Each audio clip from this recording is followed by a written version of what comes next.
Oke guys, welcome back to the Traders Note bersama gue Rangga Wardana. Di kesempatan kali ini gue akan bicarakan mengenai transaksi yang kita lakukan dan beberapa member di VIP channel. Kita ada trading di beberapa pair, ada beberapa cut loss, tapi kita dapat profit besar di gold. Nah, sekaligus gue pengen jelasin ya bahwa di gold itu dari 1870 itu drop hingga 1000 pips. Bagaimana posisi kalian ya para trader pejuang di gold? Apakah kalian bisa dapat profit besar atau jangan-jangan malah margin call karena terus-terusan averaging? Karena saya melihat banyak di grup-grup Facebook seperti itu, banyak trader yang ketika goldnya turun berpikir bahwa ini udah bottom lalu beli, lalu turun lagi beli lagi averaging dan seterusnya, dan akhirnya banyak yang margin call. Kita akan bahas bagaimana dasar pemikiran step by stepnya, karena sebenarnya pada mapping forex sebelumnya gue ada mengatakan bahwa gold ini masih bisa naik, dan ternyata dia tidak bisa lanjut naik dan posisi kita bisa close di break even ya. Lalu kita masuk posisi sell dari sekitar 1865 sampai dengan 1870-an ya. Di situ saya lakukan entry bertahap karena dia membentuk gerakan yang pelan-pelan naik, dan sell limit kita memang ada di 1869, tapi di situ saya putuskan untuk masuk beberapa entry level gitu ya, karena dia belum tentu kena di 1869 ya sell limit. Oke. Dan pada akhirnya berhasil drop meskipun kita nggak tahan hingga 1000 pips ya. Saya berhasil profit sekitar 400-an pips di gold, karena di level bawah ya juga ada area demand yang saya harus exit terlebih dahulu. Dan sebenarnya ketika gold di bawah itu kita juga dapat trading buy, dan itu dapat 200 pips lagi ya. Dan di USD Jepang Yen juga kita dapat profit yang cukup lumayan, karena memang beberapa hari terakhir ada kasus COVID baru ya, yang itu memicu JPY untuk trending naik ke atas kan, karena kan kalau fear-nya gede di market biasa JPY akan naik. Nah, tapi di sini saya akan bahas dari sisi pattern dan support resistance ya di USD Jepang Yen, dan kenapa alasannya dan bagaimana keputusan entry-nya kita bisa mengambil posisi trading di USD Jepang Yen yang akhirnya bisa memberikan profit yang luar biasa. Oke, sebelum kita mulai jangan lupa untuk klik like, subscribe, dan share. Klik juga link di bawah ini di deskripsi ya, untuk kalian bisa bergabung di channel telegramnya The Traders Note. Mari kita masuk ke konten materi. Ya, sekarang kita udah mulai masuk ke chart, dan ini adalah chart daripada gold. Nah, gold ini kan dia drop ya dari 1870 hingga sekarang dropnya hampir 1000 pips. Tapi gua akan jelasin di mapping forex kita sebelumnya ya, dimana pada saat itu di minggu lalu kalau nggak salah 1 atau 2 minggu yang lalu gue udah mengatakan bahwa gold ini awalnya adalah berpotensi untuk naik. Nah, alasannya karena bentuknya di sini dia membentuk butterfly pattern. Jadi ini XAB dia reject 786, dan di sini ABC dia reject lagi 786 ya, dengan trennya itu bullish, sehingga pada saat itu gue bikin mapping itu arahnya ke atas. Nah, ini jadi bentuknya pada saat itu mappingnya adalah begini, dengan final targetnya itu ke atas ini pada saat itu ya. Jadi 1886 hingga 1890. Nah, kemarin itu kita ada trading buy di sini ya. Lalu di sini dia mulai naik. Oke. Nah, ketika ini terjadi dan TP-nya itu nggak kena, dia berbalik arah. Di situ saya putuskan untuk keluar di break even ya. Dan ini kenapa demikian? Karena dia reject dari area 1272 hingga 1414 di sini, dan rejectnya dengan candle bearish engulfing di H1-nya kelihatan banget ya. Jadi dia merah di sini candlenya, lalu dia bearish engulfing merah. Disitulah saya putuskan untuk keluar, dan kita harus analisa ulang untuk si gold ini karena patternnya nggak jalan gitu ya. Jadi ini adalah plan B-nya.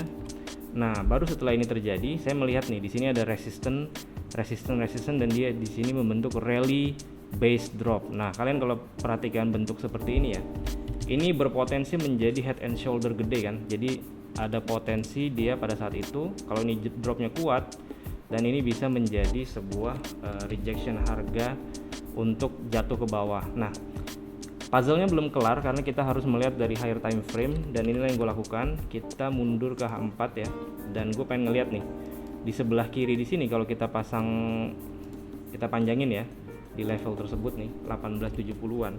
Kita mundur ke daily chart. Nah, di sini oke, kita lihat ke kiri, dan ternyata dia menjadi sebuah area support resistance yang signifikan ya. Jadi key level di sini jadi resistance, di sini jadi support, di sini pun jadi support. Kalian perhatikan di sini dia turun membentuk base lalu rally ya. Jadi drop base rally, lalu di sini jadi support, jadi resistance, sehingga 18 70-an itu merupakan level area resisten yang cukup penting ya, dan candlenya di daily chart juga Anda perhatikan di sini ada bearish engulfing merah yang memakan candle merah kecil sebelah kirinya. Oke. Nah, pada saat itu terjadi gue langsung berpikiran bahwa ini dia bisa drop kuat ya. Nah, lalu kita tunggu dia gerakannya turun ke bawah. Nah, ini ketika dia break bawah, ini dia supportnya ditembus nih, 1, 2, 3, 4 support dia dijebol ya, dan candle turunnya adalah impulsif. Dan di sini saya langsung mapping seperti ini kemarin, saya langsung mapping bahwa seandainya si gold ini dikasih naik ya, kita bisa sell limit di sekitaran 1870 untuk kita tradingin ke bawah ya. Jadi pada saat itu mappingnya seperti ini. Jadi mappingnya menjadi begini. Oke. Nah, target bawahnya sampai mana? Idealnya sampai zona yang di sini nih. Zona resisten di sini atau zona support di sini ya. Nanti kita bisa gunakan juga Fibonacci ya. Kita tarik dari bawah ke atas untuk kita kualifikasi ya, dan di sini inline dengan 1414 levelnya Fibonacci eksternal dan 1618 levelnya di 1826. Nah, lalu di sini kita tunggu harga pelan-pelan naik ya. Udah mulai nyamperin entry kita, oke, di 186970. Namun di sini dia berbalik arah dan saya putuskan sebelum kita nggak dapet ya, saya pasang sell limit, saya pasang sell langsung instan sedikit-sedikit all the way hingga ke 1870. Jadi kita lakukan sell bertahap dan pada akhirnya kena, sell limitnya pun kena di sini. Jadi kita ada beberapa entry di sana. Dan lalu selanjutnya kita tinggal tunggu ya, dia naik turun. Nah, kalau seperti ini range-nya udah cukup gede jatuhnya, biasanya kita lakukan take profit parsial ya. Di sini dia udah drop 124 pips. Kenapa? Karena bisa saja dia patternnya gagal dan dia berbalik arah naik. That's why selalu gunakan yang namanya take profit parsial ya kalau dia udah harga bergerak signifikan. Nah, selanjutnya apa? Kita udah dapat entry yang bagus dan kita tinggal tunggu pada akhirnya si gold ini dia drop ya hingga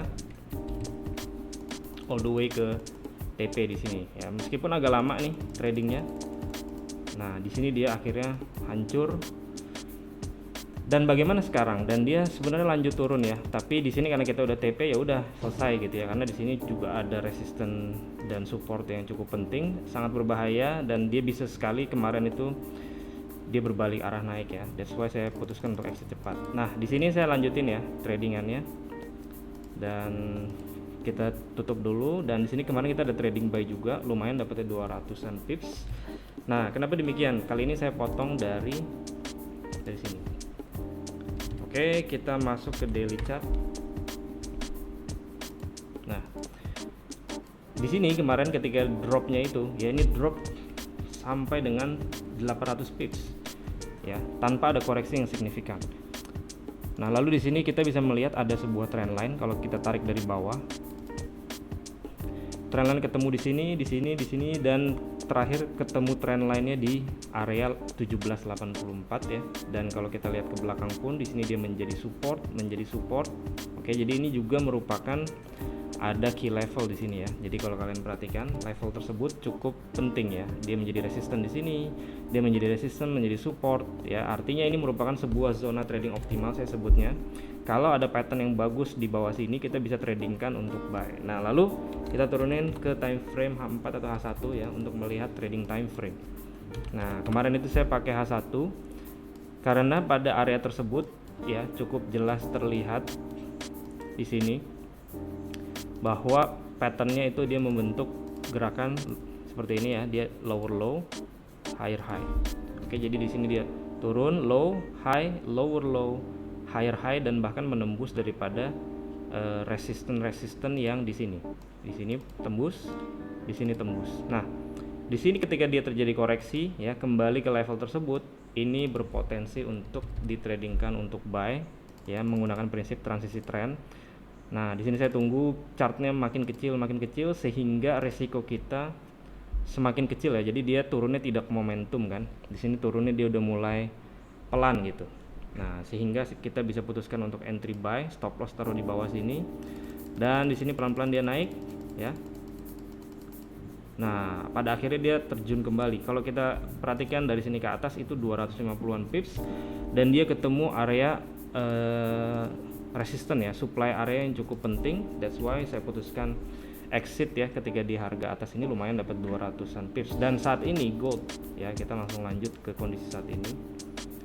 Nah, gold bagaimana kelanjutannya? Saya hapus dulu semua ya. Oke. Dan besok ada data NFP keluar, jadi ini mainnya adalah NFP trading ya, jadi trading saat NFP atau jelang-jelang NFP. Nah, saya akan jelasin mapping di gold dan beberapa USD pair. Mungkin saya akan bikin video lagi besok, dan untuk gold sementara sampai di sini dulu. Nextnya saya akan bahas di USD Jepang Yen. Nah, USD Jepang Yen juga kita berhasil trading sell di sini. Oke. Dan itu alasan entry-nya kenapa? Kita lihat di daily chart ya. Kita lihat di daily chart. Nah, saya potong di bagian sini. Dia tren naiknya cukup kuat, dan kalau kalian lihat ke higher time frame di weekly chart juga sebenarnya area atas ini merupakan resisten yang jadi dia banyak ekor di sini ya. Tuh. Ya 1 2 3 dan seterusnya nih. Di sini juga ada ekornya. Yang sebenarnya di weekly chart itu dia belum closing tuh candlenya kemarin. Oke. Nah, saya masuk di daily chart, saya perhatikan juga di sini dia reject dari area 1272 ya. Jadi ini kita tarik Fibonacci eksternal XAY ke atas ini. Ini dia reject dari 1272 hingga 1414. Lalu di H4-nya juga dia terjadi rejection ya. Jadi di sini dia reject 1272 hingga 1414. Nah, di sini saya nggak langsung entry sell di atas sana, tapi saya tunggu gerakan harga membentuk seperti ini, dia base, lalu dia ada candle merah yang kuat. Oke. Nah, ketika ini terjadi candle merah yang kuat, disitulah saya putuskan untuk entry sell. Oke. Stop lossnya di atas sana dan TP-nya ya. Kalau untuk trading lower time frame-nya, tentunya kita akan kejar di area support atau demand di bawah sana. Dan ini dia cepat sekali turunnya, boom, dia langsung kena ke area TP di 113.07. Oke, nah sekian video hari ini, semoga bisa membantu dalam trading Anda, dan besok saya akan bikin video lagi tentang mapping untuk USD pair ya, karena kita menghadapi NFP di hari Jumat malam. Hati-hati bagi Anda yang pemula, karena trading di kala NFP itu big news yang impactnya sangat besar dan banyak sekali memakan korban. Oke, sekian video hari ini, semoga bisa membantu dalam trading Anda, dan seperti biasa, plan your trade, trade your plan, be disciplined, tetap konsisten. I'll see you guys in my next video. Bye.